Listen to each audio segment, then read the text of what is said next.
Welcome.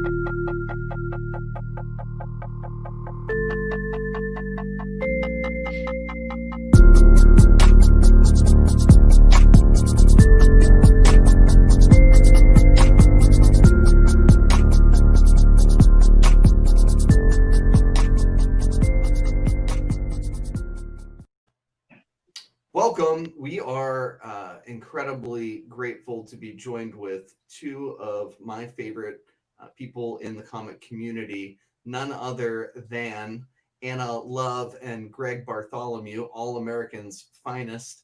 I want to jump right in. I promised them I'd only hold them hostage for an hour. So, Anna, if you would please kindly introduce yourself. Hi, my name's Anna Love Pokris. Most people call me Anna Love because Pokris is hard to spell and people say poker ass, which is weird. But I collect comic books. That's what I do. Oh, I'm also a lawyer. We won't hold that against you. Greg, please introduce yourself. Yes. My name's Greg Bartholomew. I own and operate All American Cards and Comics with two locations, one in Warren, Ohio, and another in Boardman, Ohio, which is about an hour between Cleveland and Pittsburgh. And I also run the Youngstown Comic-Con, and I am a former math teacher and public servant, being a city councilman for a few years here in the wonderful city of Warren, and jack of all trades and master of none. Greg, you are incredibly humble. Anna, you are incredibly humble. I am really happy to be with both of you. I want to kind of talk about comics generally, as both of you have been collecting for decades, and talk about the state of the market, the comic book world we live in. I don't know that any of us dreamed when we were younger that we would have the kind of television and film renaissance that we're experiencing now, or see the explosion in collectors. Can you guys kind of talk a little bit about that? When you started collecting and how we got here, if you ever thought we'd make it here ever? All right, Greg, who's going first?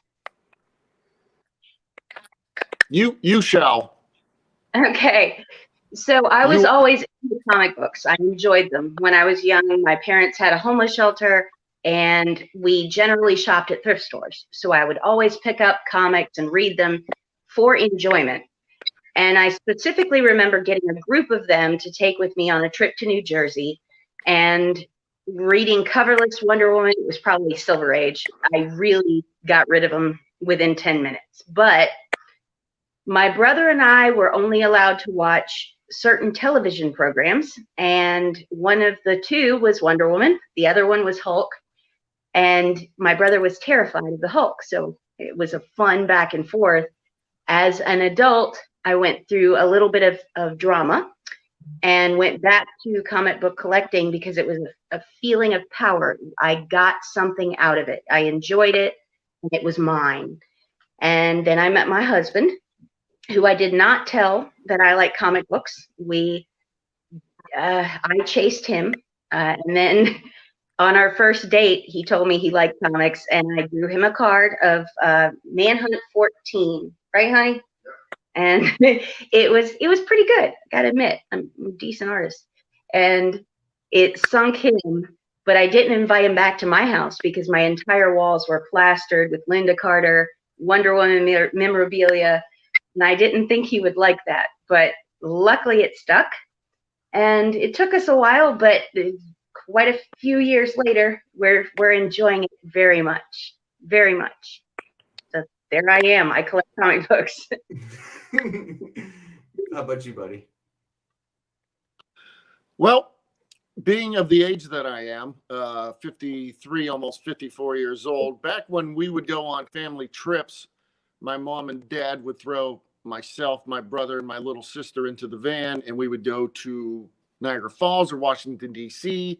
My mom is originally from Germany, so we had a lot of relatives come over in the 70s, As you know, by the timeline, there was no mechanical or handheld games to keep us occupied. So we would stop at a Lawson's or some kind of general store, and we'd each get $1 and buy 3 or 4 comic books, 30 cents, 35-cent books. So we're talking 1976, 1977. And it just kind of snowballed from there. My brother and I were both very big collectors, for as big as you can be at age 10 or 11, for about 10 years. And we were always Marvel zombies. I always enjoyed the Silver Age stuff more than anything else. I hit college. I quit collecting, started selling at shows. Actually ran 3 Comic-Cons while I was in college before I graduated. And then didn't really buy new stuff, and then started the store in 1993, and it's been uphill, downhill ever since for the last 27 years. But I only really started putting books away in my personal collection probably like 6 or 7 years ago. For a long time, I was into role-playing games and stuff like that, and I really wasn't into back issues. But I don't know, I got the bug again, and I don't have a huge personal collection, but I keep some of the better stuff just because it makes me happy. Yeah, so Greg, you're being humble. Anna's perhaps the most humble collector of us all. I want to give people a flavor for the kind of books that you two have been able to secure. Could you just, kind of each show us one to give people kind of a flavor for the sort of stuff that you love, and then we'll move from there. I didn't bring flavor stuff. I brought the obscure stuff. I want to see it. All right, go. All right, I'll start with an obscure book. So, Jesus. Yeah, this is obviously it's the first appearance of Robin. It's low grade, but I hold on. Want that off. See that one last time, big guy. You can come over to the house. I mean, I don't care. I'm trying to get the glare out. It's a 1.8 blue label. I bought it off of everybody's favorite grumpy comic dealer, Lauren Becker, about 5 or 6 years ago. So, yeah, that's one of my favorite books. It really is. I was lucky enough to come through. Had Detective 28 through 36, but I sold those. And then when I got this 38, I'm like, I'm not getting rid of this until it's time to retire, which, hey, it might be a couple years. Oh, my goodness. That's a great book. Good book, Greg. Good pick. It's a fun book. It is a fun book. It really is. I'm squirming in my seat. So, Anna, can you show us one? Sure. It's the one I posted earlier. My first one on the list is the very first Kirby work in comics. And I've got it framed because it's going on the art wall. I have a hard time putting books in boxes and not looking at them very often. But I am so excited to have this. Like I'm literally get up in the middle of the night to look at it. There we go. Oh, glare. Okay, anyway, it's the first Kirby art in comics. So Kirby was a teenager when he got the job doing a book for Lincoln. And I don't know if you can call it a comic because it is kind of small. Here's my hand. It's a small book, but it was intended to be printed much bigger. How do I do this where there's no glare? You're doing great. Okay. Anyway, that's my first show off, and I got it this week. I am in love with it. I've looked for this for a long time, and this is the kind of thing that takes forever to find, because unless you're going to pay top dollar for it, you have to look and look hard. There are 2 printings of this. This is the 1937 version, and there's also the 1942 version, and from what I've seen, the 42 is always red. So that's how you can tell the difference. If you look, there's the cayenne in there a little bit.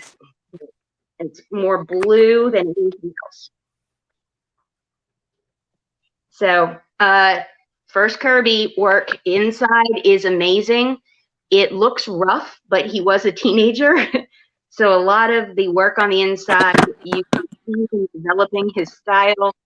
They say that he did both the inks and the pencils on it, which makes sense because nobody would hire a teenager to just do pencils. And I enjoy it. So that's my first show off book. Yay. Wow. So now here's the question that I'm sure when people watch this, they're going to ask. Okay. How the hell could someone who's just getting their feet wet in comics ever secure copies of these books? I mean, the market is so high right now. You know, Greg, theoretically, if you could squirrel enough money away, you could find, you know, a reasonably priced, and by reasonably priced, I mean at or around GPA copy of that monster.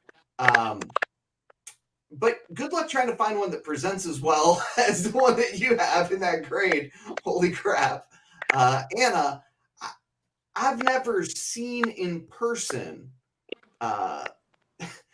the art that you just shared with us. I've heard rumors and seen photographs of it, but you know, things like that, they don't leave people's hands. I mean, do you have some insights for guys that are, or gals that are just getting into comics, or are thinking about getting serious, thinking about you know, comics becoming a retirement strategy, like a long-term investment strategy in lieu of a 401k or an IRA? They want to sink some money into artwork, or in addition there too. Like, how the heck could somebody even begin to do that? I mean, what's step one?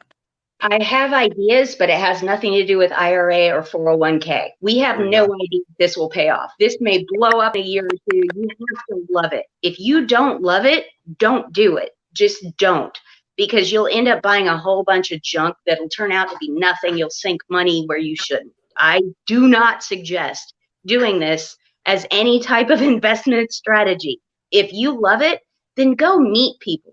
Go meet people like Greg. I wouldn't know Greg if he didn't stand up for me the first time I was online and was literally getting bullied. That's how I know Greg, and I've known him forever.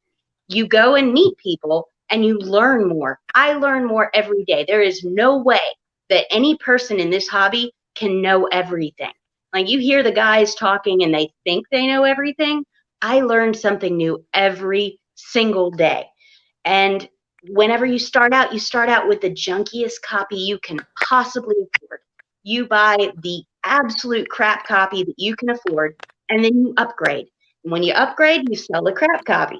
And when you sell the crap copy, you put that money into the next book. That is, I guess, a strategy, is make sure you separate your money. Here's what I have to live off of. Here's what I have to spend on books. Don't spend living money on books. Spend book money on books. Put an investment piece aside, buy a junk book, upgrade, recycle. Sound advice. Greg, what are your thoughts? I tell people pretty much the same thing. Buy what you like. If you happen to buy a book and it goes up in value, consider that a blessing. There's a lot of different reasons why people get into this hobby. We've got a lot more speculators now and what we call flippers. I cater to any of those types. I'll sell you anything. I'm not going to sit there and poo-poo about a book that I sold you last week that went for $5 that went to $20. If you make money off of that, you think you got one over on me, not in a devious way, but if it keeps you coming in and buying books to try to do that, it's fine. And I also have a lot of people that always come in and, you know, hey, I want to invest in comic books. What's the best thing I should do? And I tell them, if I had a crystal ball, I wouldn't tell you what book that comes out this week is going to be worth $1,000. But I can tell you this from collecting for Silver Age and a little bit of Golden Age for the last 40 years. Whatever is worth money today will be worth money in 10 years. We've never seen a big drop in this thing. And I'm talking, you know, semi-major to major keys. If you buy a Spider-Man 1 and 2.0 right now and sit on it for 10 years, I will guarantee you will make money off of it. I can't tell you how much, but I know you will make a return on it. I can't tell you if it's going to be better than a traditional IRA or some single stock or, futures in something. But, case in point, and this is a 9-0 Strange Tales 110 first Jesus Christ. Doctor Strange. I can tell you, if I hold on that for 15 Wait a sec. Time out. You can't tease me with something like that. Nice and big for your buddy George, please. This is a dog book because he's not even on the cover. It's Paste Pot Pete. Imagine if Doctor Strange was on this cover. I mean, this book would be worth probably 40% more than what it is. But I know if I hold on to this till the day I feel like retiring. Well, it might be worth 4 times as much. It could be. I mean, even like Anna said, learning stuff. If you would have asked me this week what was the first published work of Jack Kirby, I would have told you probably Captain America 1. I didn't know that it was this, piece of ephemera that she put up. I'm like, I've never seen that before in my life.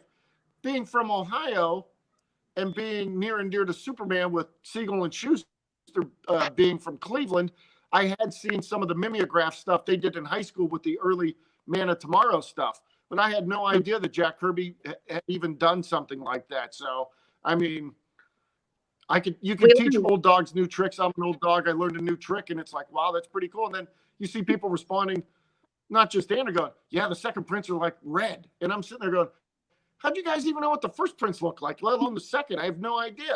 There's so much mythology and stuff that this hobby is still relatively new because it's less than 100 years old, but it's still old enough to where, there is a lot of history behind it. I mean, I get these younger kids that come in and want to buy Magic cards, and I tell them, they're like, oh, this one's old. It's from 1994. And I'm like, dude, I was 28 years old in 1994. That's not old. I go, here's a comic book from 1941. I said, and I tell people, comic books have such not an advantage, but from a collector's point, you could buy any Magic card you want off of a number of websites. But say you want a Superman #1 and you have the money for it, doesn't mean you're going to find it. Mm-hmm. There's just some things that are, I won't say unattainable, but you have to know people to be able to get some of this stuff. But I tell people, start small and collect what you like to read or collect what artwork appeals to you. I know when I first started, the 2 biggest guys that I collected their artwork of, both my brother and I, were Neil Adams and Jim Steranko.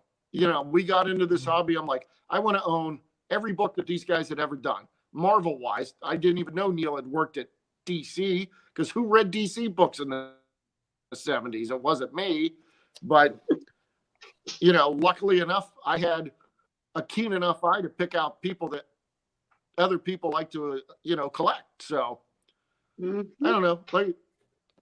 So I want to kind of unpack what you guys have said, because you've said so much, right? And I really, I think you both sort of hit hard on this idea that collecting comic books, more than anything, benefits from the relationships that you've built within the community and the education that you've obtained from studying the greats and learning from other collectors. But before we move on, you did mention that Greg was a loud voice that stopped people from bullying you. Harassment? Yeah. Are you comfortable talking about that? Of course. Okay. Well, let me just before she starts, let me just say, is in my age, growing up a comic book collector, I was subjugated to plenty of ridicule and being called a nerd and all this other stuff. And it was bad enough being a guy and having that happen. And there was no way I was going to let other people, regardless of their age or gender, bully somebody like Anna, who genuinely comes off as a nice person. And I wasn't putting up with that crap. I stood up for her. I know she can handle herself, but it's always nice to know somebody might have your back that you don't even really know that much and go, hey, this guy might be okay. And it was more than nice. It was more than nice. Whenever I first got on, I remember the night I got on because I posted a pretty major book and I was like, hey guys, I'm here. And it was on the most innocent Facebook page that you can find, the one that would delete anybody who said anything negative. It was the one people complain is too restrictive, which seemed like a good place for me to come out and say, hey, I like this stuff. I enjoy the history. I enjoy talking about it. There goes Craig. And I said, here's the book I have. I don't even remember what it was. And to me, it wasn't even my best. I didn't put my best forward. I just wanted to get my foot in the water. And when I put the book up, I remember 15 people were like, no, you don't own that. That's not yours. That doesn't belong to you. You have no idea what you're talking about. Go home. And I was like, no, guys, I really have it. Here's 5 pictures of my cat with the book. Here's a picture of my foot with the book. I've got this book.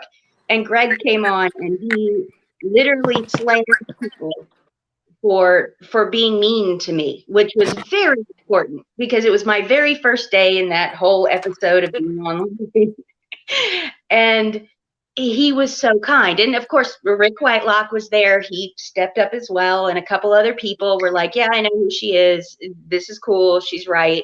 But I wasn't trying to make a statement. I was just trying to be involved in the community of comic books. And I had stayed back for a really long time. Like, I didn't say anything about books for longer than I probably should have. But I knew what I was facing. And I hit it with like a brick wall when I got online. And of course, you get 500 pictures of unmentionables and all kinds of stuff. But the very first night, and how I met Greg, and now why he calls me sometimes at 2 o'clock in the morning for books. Hey, you do the same. Yeah, I do. But that's how I met him, because he was the only guy that was like, hey, well, wait a minute. What do you know about this? Let's talk about it. And he started dialogue about the book instead of just automatically discounting the fact that, you know, I'm in a female form. He said, I like that book. That's a good book. Let's talk about that book. And one of my very good friends to this day for that very reason. Super cool. I'm sorry, I'm moving around. My phone is dying. It went from 75% to 10%, and I plugged in, and the first plug I used turned the sound off. So that's why I'm sitting at my kitchen table now. So I'm sorry.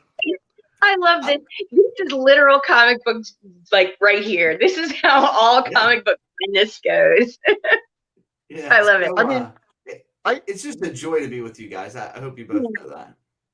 Yay. I mean, this was before Anna was even married, and it'd be 3 o'clock in the morning, and I'd be asking her about Golden Age books, and she's like, yeah, I've got that, or yeah, I had that. And I'm just like, I remember. Like, I remember with, hey, it's with 2:30. Hey, you want to talk comic books? I'm like, yeah, I'm laying in bed.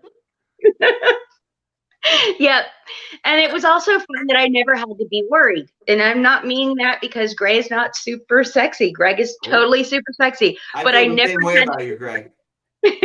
No, my mom doesn't even say that out sexy loud anymore. I didn't mean to say that out loud. It's fine. It was just the fact that we could discuss comic books and I didn't feel like I was threatened or being questioned. It was a literal discussion.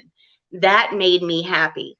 And well, and I think if I can help, what you weren't trying to, what you were saying is like, oh, that kind of came out wrong. It wasn't like, oh, people are predators. It's like, for whatever reason, and I hear this from serious collectors who happen to be women, they feel as if often people are fucking interrogating them like, well, what do you know about this? And like, you know, like, qualify yourself. Like, what superhero wore blue pants in 1973 for the 3rd time in DC? Just wondering. It's very strange. And, you know, ironically, I hear guys who are just getting back into comics tell me the exact opposite. That when they talk to people, they're like, and everybody assumes I know everything, and I don't really. It's been a long, and I'm just like, oh. It's also one of the joys of getting old. When you're older, people assume that you know more, unless you're female, and then you've got 10 years behind your age. So it's one of those things, which I understand completely. There is a lot that I will never know. I will learn as much as I can, as long as I can. But you can ask me a question that I will get wrong 10 times a day. Yeah, Because so we talk about that, the learning, right? Because I mean, there's so much of it, and for me, I have very few golden age mentors, right? Like I got a couple, but it's a lot more it's a lot more of like me going to Heritage and reading descriptions from old auctions, or just like really just kind of studying this stuff. How have you guys been students of comics? I mean, can you share some tips? Like, where are the places that you go to learn, that you've went to learn? I used to memorize the Overstreet every year from like age 12 to age 18. I mean, that was like a holiday when the Overstreet came to my LCS, and you pull it out and go, wonder what my X-Men's are worth this year, and you'd sit there and, oh, we'll check. And then I would sit in study hall and make like charts of books and chart their prices. And I remember the teacher came up, they're like, what are you doing? I'm in 7th grade. I'm like, I'm just charting the price of the comic books I own from last year to this year to see, if they went up in value or anything. And it's like, they just looked at me like I was weird. But I mean, I wound up being a math guy, so that's what I do anyways. But I mean, I check some of these sites. I'm not like some of these guys that can tell you, September, the Focus auction of Comic Link, this book sold for this amount. Or, I'm like, I'm not that guy anymore. Or, hey, on Heritage 3 years ago, this book sold for X. And it's like, yeah, that's cool. I saw that. But I've got heart problems. I've been cardioverted 6 times to where they shock you with 5,000 joules to get your heart back in rhythm. So it's like I've had 6 minor strokes. So my memory's not as good as it used to be. So I rely on information from other people and looking stuff up as opposed to my faulty memory anymore. But I can fake it as well as anybody. Yeah, I have my husband who is good with numbers. He knows, he is that guy. He knows 10 years ago who bought what for what price on what platform. And I'm very lucky that I have him and I can go, hey, honey, what's X? And he can shoot it back at me. But there are very few people like that. And first of all, with the Overstreet, we still have a date every year when it comes out, which this year it was all screwed up. We do a lunch date with friends, and we all flip through it and read and discuss. And having friends is the number one thing. You have to know people. And it could be the guy next door that you've gotten along with forever, or people online, but you have to have people who have different qualities than you do. Like, I'm bad with numbers. Everybody knows this around me. And I've got my husband 24/7 to go, hey, add this up, tell me what the thing is, and he'll shoot it back. I get All-American 61 and 16 screwed up all the time. And Greg actually got one of those for me. Yeah, I'll trade you the 61 for his time. But the other answer is the Gerbers, which was the second thing I brought to show off, right? Yes. Everybody, this is my copy. Well, these are my copies of the Gerbers. They are so torn up for a reason. Oh, gee. Yeah, right. These I go through at least once every 3 days because these are very important for collecting. It is how did I do that? A photographic list of the covers of Golden Age comic books. If you want to get into Golden Age comic books, you need to go through and figure out what you like. If you're looking online for what other people say is hot, you are paying too much money and you haven't figured out what you want yet. Go buy yourself a copy of the Gerbers. It's going to be cheaper than any comic book you could ever buy. Well, not ever, but, a good one. And go through and figure out what you like. It is a personal decision what you spend your money on. And you might find something. I never go after books everyone else is going after. bad decision all day, every day, because you're going to spend too much money. Everybody wants that book. Go pick out what works for you. Do you like classic comics? Do you like Westerns? Don't like Westerns. Do you like funny pages? Find out what works for you by looking at the covers of them, and then get into spending your money on comic books. If you're going after the top book of the day, don't expect to get a good deal. We're all going after the top book of the day. Gerbers were created by a guy who went around the country, this I love, and photographed comics that collectors had so he could make a literal encyclopedia of comic books. This exists, and enough people don't know about it that they're going, hey, I've never seen that comic before. Buy a set of Gerbers. It's well worth it. Sound advice. Sound advice. And you're right. I have a set like also. $30. Yeah. I've got a new set. 2 volumes, $30 each. Yeah. It's totally worth it. Like, go do that. Makes no sense that you haven't done that yet if you want to get into comic books. It's also probably there's an added cost, which is you'll soon have to increase your comic budget. It's true. Maybe I shouldn't tell people that, but it's a great way to fall in love with books. Yep. So, Greg, did you bring us anything else to show?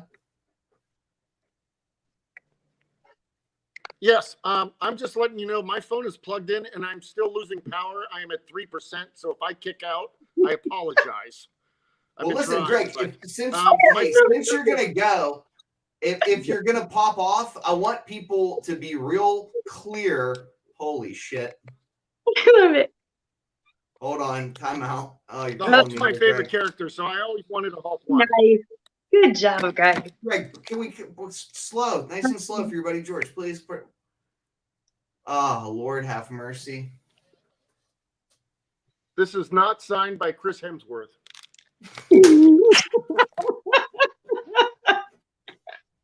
These guys were hot in the 80s. I don't know if anyone reads them anymore. Be still my heart. Most of these are from an original owner collection of one of my customers who started collecting comic books in 1957 and bought one of each comic book, and he still does it to this day for the most part.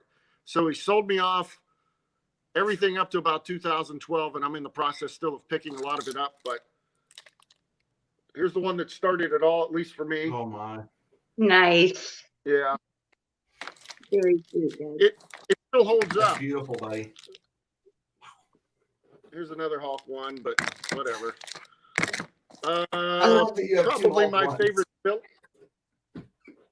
My favorite villain, Dr. Doom. Oh, it's beautiful, buddy. And then, I mean, I've got other. This is stuff that's in the pile to be. Oh, just fodder. Just Just a couple bucks. Just a couple. This Nice. is one of my favorite covers of all time, FF2. But I mean, I had a couple things laying around, so. Good job, Greg. I love it. It is what it is. Hey, I mean, it's funny because I'll have people come over and they're like, "Oh, you've got to have one of the best collections in the, wherever." And I'm like, I'm not even in the conversation. I go, the only person who I have a nicer collection is just myself. I tie myself. I go, it is what it is. It's all relevant. And I think of it that way too. And, I don't have a lot of people come over, but a lot of, when they do come over, it's always, can I look at your books? I'm like, it's these 3 boxes. It's not like I have a library of them laying around, but I do get enjoyment from them still where I didn't. What's that? I said, you have great books. One of the major things for me in regards to your collection and understanding collecting is if you are ever screwing anybody over or if anybody is unhappy at the end, you're not collecting right. And I can tell you, you are collecting right. You're doing it right. And as long as you're doing it right, you're doing a good job, Greg. I mean, yeah, like I said, it is what it is. I didn't have anything in a personal collection up until about 7 or 8 years ago. And I would be one of those guys, when I got a good book in, I would flip it, only because I needed to flip it because I had spent money on the book or the collection. And after I flipped all those detectives and the early Batmans and that, I was like, you know what? I could have kept some of those. I don't know why I was so quick to turn them over. And so I started thinking more long-term than short-term. And to purchase this collection, I had to sell off a lot of my, not a lot, but about half of my personal collection to, afford this 275 long box collection of every comic from 1957 to 2012. And, to me, they're like blue chip stocks or whatever you want to call them.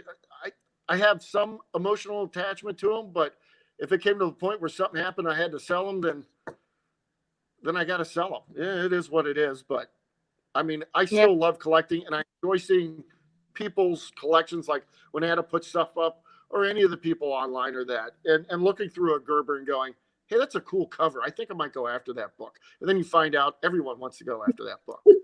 So, Greg, and then you what's get your battery? slightly. What's that? What's your battery I'm at 2%, number? Captain. 2%, Right. Captain. So listen, because it looks like, unfortunately, you are not long for this podcast. I want to be real precise about how people can find you and go to your shop. And I want to share one quick story about his shop and why you should travel to go there. The last time I was there, my buddy had $2,500. He couldn't spend it. I don't mean that there weren't things to buy. I mean that every time he tried to spend it all, Greg just kept slashing the price. It is unquestionably the best shop in my region, in the greater Ohio, Pennsylvania, West Virginia region. And I have a lot of friends that have shops. And if any of them are offended, I don't care. Greg is number one with a bullet. And he runs the best con in that area as well. Best con in the state of Ohio, best con in the state of Philadelphia. Sorry, guys at Keystone. Certainly the best con anywhere near the state of West Virginia. Tell people how they can find All American Cards and Comics. Well, we have a Facebook page. Just go to. Did I lose you? Nope. I can hear you, buddy. I'm sorry. Something happened. Something popped up. I didn't even touch anything. We have a Facebook page, All American Cards and Comics, and also the website for our show is Youngst.com. We are, like I said, we're an hour between Cleveland and Pittsburgh.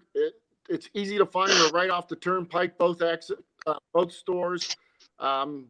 Predominantly, my Warren store is my largest store. And that's where most of the Silver Age and Bronze Age stuff is. But, my reputation's everything. And I love dealing with the public. I mean, I wouldn't become a public servant or a teacher if I didn't like dealing with people, where I've had people come and go, you're not like the guy on The Simpsons. I'm like, no, but I know a lot of people who are like the comic guy on The Simpsons. And I try not to be that stereotype because I want this hobby to not be pigeonholed as something for chubby, nerdy white guys that like to eat cheese out of a jar. I like cheese out of a jar, but you are not pigeonholed. Yeah. But I mean, I try to carry stuff for everybody, but I do want, and the same way with my show, when you walk into my shop, I want you to come over to my cases and go, wow, you have 3 Hulk 181s in your case. How do you do that? And it's like, I haven't sold them yet. You didn't throw them online? I'm like, I'd rather have somebody come in and look at it and be able to buy it than go, well, I'm not going to go, because a lot of guys won't go into stores now because stores don't carry that kind of stuff. Or if they do flip it, and this and that. And I want people to come in and go, oh, this is like an old school store from the 80s or before the glut of the 90s, and my show's the same way. It's a very comic book centric show. There is cosplay. We do have toy dealers. Walk into my show. We only have 125 tables. You're going to see just about every comic book from the last 75 years there. And we get dealers from North Carolina, Maryland, Indiana, Tennessee, Michigan. I mean, we draw from, I think, 10 states for dealers.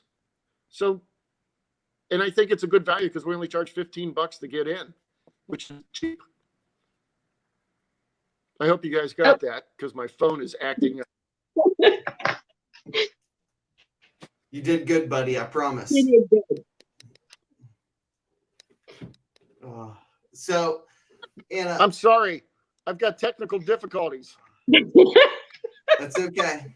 I'm gonna cry. I tell people I got comic book problems, and they don't really understand unless they too have comic book problems. So it's worse than having other problems, I must say.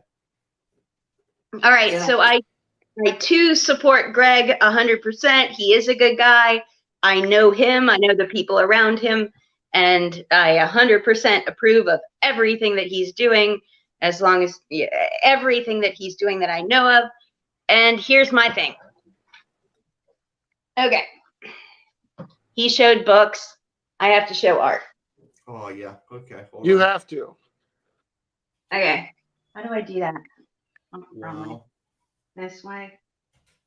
Okay. This is a splash from Fight 44. Her name, the artist, was Lily Renee. I met her, was it last year? Year before? 2020 has been so long. But I also have the actual splash to show you, but how crazy cool is that? Like, that's freaking cool. That's amazing. Yeah, isn't it? I'm breathless. Holy crap. Yeah, I was so excited to get this. And while Greg is a good go-to and shops are a great go-to, the way you find stuff like that is just to keep your eye out, just to keep feelers out. Like my husband and I both troll every source there possibly is every day. And that popped up. A guy was selling it on eBay. We wanted to buy it. And he told us, well, I've got to put it up for auction to make sure everybody has a chance.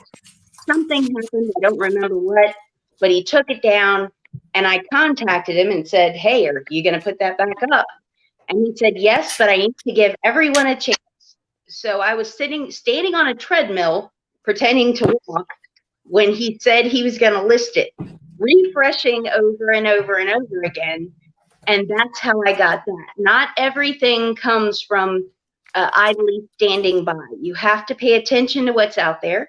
Know what you're looking for is the number one thing. If you don't know what you're looking for, you're looking in an ocean.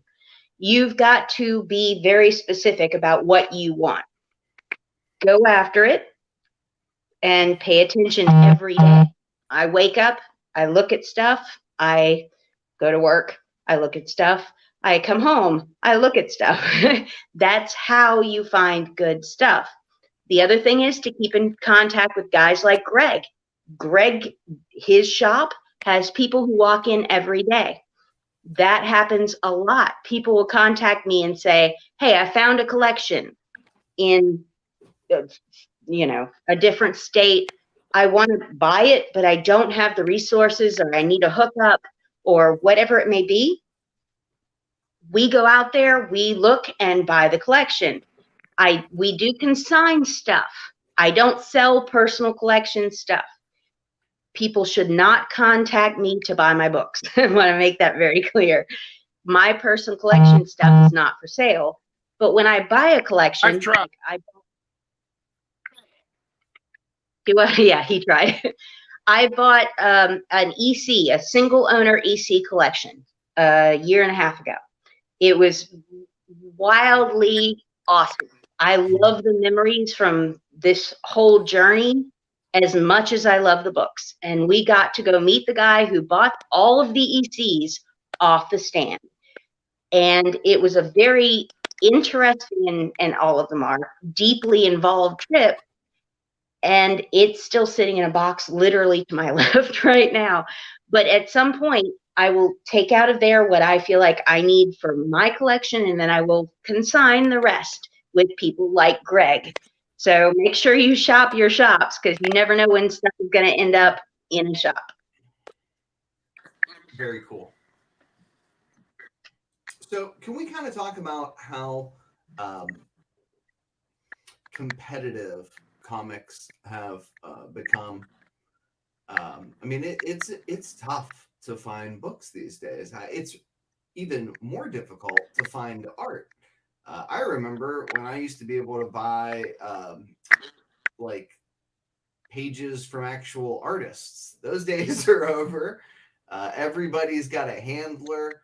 How have you guys kind of seen that evolve here in the last maybe decade or so? I mean, have you had sort of the same experience? Who goes first? I never got into art because it was just way too expensive for me at the time. But like dealer now for comics, and you have all these other outlets for people to sell their stuff. You got to pay a higher percentage. You got to make a lower return, but you got to be happy with that. You know, $100 book, for instance, I might have been able to buy for now I'm paying 60 or 70 and hoping I'm getting 80 or 85. And it's just the turnover, and you have to know your cash flow on, if I buy this collection, how long is it going to take before I get money back? Or, you know, what's the good stuff? And everyone wants keys. So of course prices, I've got 60 long boxes of Silver and Bronze Age stuff. If people still want to work on runs, I try to be that niche, because a lot of guys don't do that. They only deal in first appearance of this, or, you know, this particular artist, or 9.8 slabs or higher and stuff like that, where I still want people to come in and go, I'm working on a Marvel 2-in-1 set. What do you got? And it's like, I've got most of them. Oh, cool. And they're priced fairly. So the last 10 years, you've seen a lot more people thinking they're dealers, or you've got scratch dealers, and they're competing against them for the same book. And everyone thinks they're dealers. It's like, well, I'll just buy something. I'm going to get it pressed to grade. I'm going to sell it on eBay, and I'm going to make the money. And then 6 months later, they're like, I can't find any books to buy, and I don't have anything to sell. Welcome to the game.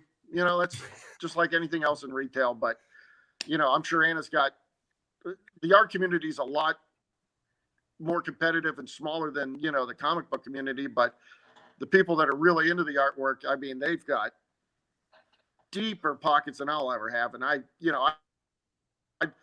love to say I own the, but am I going to dole out 50 to 100,000 bucks to put something on my wall? Probably not. At least not at this point. For me, I wasn't, I met the artist first. Like, I would go to cons to look at comic books, and I would just be walking around in the morning, and Neil would be walking around too, and I'd talk to Neil. And then Steranko, I've met him so many times, and it was never weird. It was just like, hey, how you doing? Are the hot dogs here any good? I mean, once you go to so many conventions, you end up mingling with the same people. And unfortunately, I never got into purchasing their art when I probably should have. I've always been kind of golden age geared, and I wanted to go and find the oldest person alive that I could find and do that before it was too late. I wanted the best thing I could find out of this obscure random book, and I wanted to go find the person, hunt them down. Most golden age artists don't know that they're important. Just letting you know, they never knew that until people dug them up. And that was my thing. So as far as the Silver Age stuff, I love Neil. And if you go to a con, make sure you meet him early, because everybody's tired at 4:30. Don't expect him to be nice at 4:30. He's tired. People get there at like 7 a.m. and set up. So if you're walking around when the show first opens and you're dressed normally, you can have a conversation. If you're dressed like somebody from Star Wars, it might be a little bit harder, but you can have a conversation. And he is a good conversationalist. He's a sweetheart. He can be cranky, but we all can be cranky. And that's how I've gotten to enjoy art. I don't know. Do I own any Neil Adams? I think I've got something. but it's not something I've focused on because I've met him. I've enjoyed his conversations.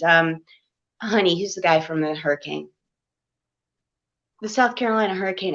Vic Carabata. Love Vic Carabata. He was a sweet guy. That's not who I was talking about. But he was a sweet guy. I was enjoying that meeting. That was amazing. He also didn't know that he was an artist. He didn't know anybody cared about him. And our friend that runs a show in North Carolina contacted him, his son, and said, we want you to be at the show. And he just showed up. No plans, no art, no nothing. And we surrounded him literally with love. Like, we love you so much. You did a great job. He was overwhelmed at the fact that people enjoyed what he did. He didn't even realize it. But you got to understand, these guys are in their 80s now, and most of them in their 90s. So they never got appreciation for the first 30 years of their life. And then nobody told them they were important again. Those are the people I want to pay attention to. We only have a couple left. Ramona Fraden, she's still awesome. But a couple of people are still left. But most of those guys are dying off. And it was my goal to get to as many as I could before that happened. I think we ticked a lot off. Kai Flashman, he was great. Yeah. Girls on round things. I'm not sure about this, but there's a whole golden age guys love girls tied to round things thing that is huge. Look at it. Look at all the bondage. I'm just running through. Yeah. Yeah, there's water wheels, there's bombs, girls tied to round things, very predominant in the golden age. And high flash right up there. There's a psychological question there that I'm not equipped to respond to, but somebody ought to. It's very interesting. Yeah. And I don't even know where to begin. I mean, there's a 1,000 questions that I'd love to hear you talk about, from your opinions about restored books and trimming and the risk of micro trimming and how you detect restoration on a con floor, whether or not you use GPA or Go Collect. I assume you use GPA. I don't know anyone that uses Go Collect, but I sometimes just ask as a matter of principle, whether you're still on the I use everything available. Everything available. Yeah, and I really wouldn't even know where to begin. I want to again thank you for spending a little bit of time with us. It means a lot to me and a ton to people in the community who really respect not merely the collection that you've amassed, which is astonishing, but to the voice that you provide for people who just love this hobby. Would you share something else with us?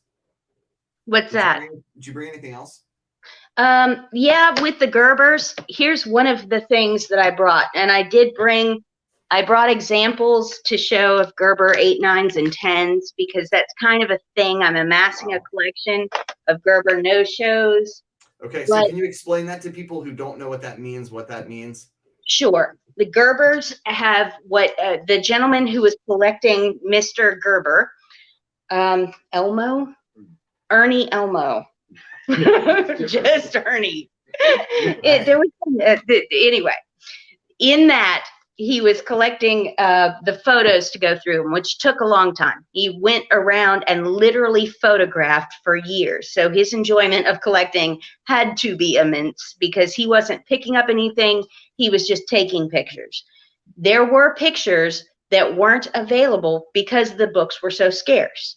Now, that was a big deal when the books came out, because we didn't have the internet. Once the internet came out, we found out what books actually were scarce versus what other people could find pretty easily. But a lot of them still are pretty scarce. This one is one of my favorites. It's a Gerber 9. Can you see it? So it's a Centaur, but I think it's actually pre-Centaur, like early Centaur. And how do I do this? The top of it, I'll just tell you, the top of it says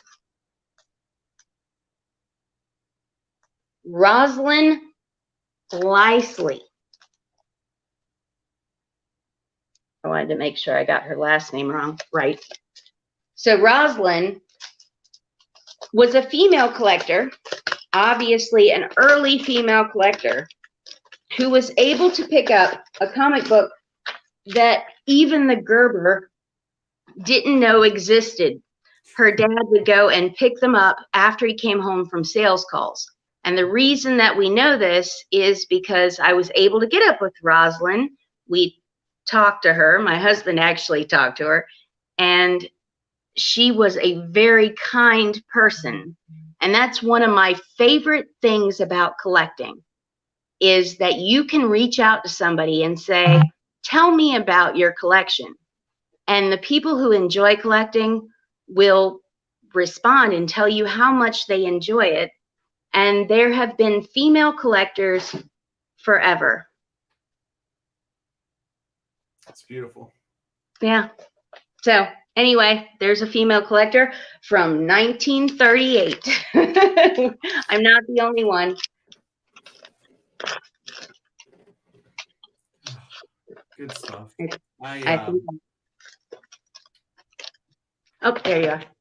Yeah, I promised that I would only keep you held hostage for an hour, and we've lost Greg, our buddy. I hope that I can convince the both of you to do this again. This has been so much fun for me, and as I said before, there's just so much to talk about, and it's so great to hear from the both of you.